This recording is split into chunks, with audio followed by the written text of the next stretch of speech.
ঠাকুরের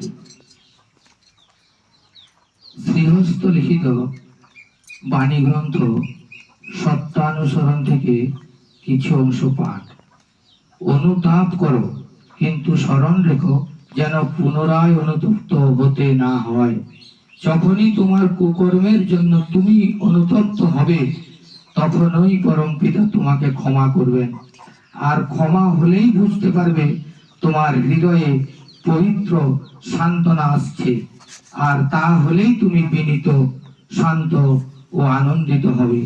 যে অনুতপ্ত হয়েও পুনরায় সেই প্রকার দুষ্কর্মে রত হয়, বুঝতে হবে সে সত্যই অত্যন্ত দুর্গতিতে পতিত হবে।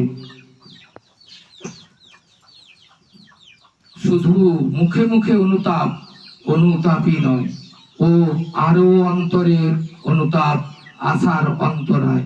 প্রকৃত অনুতাপ এলে তার সমস্ত লক্ষণই অল্প বিস্তার প্রকাশ পায়। আজ এইটুকুই। জয় গুরু।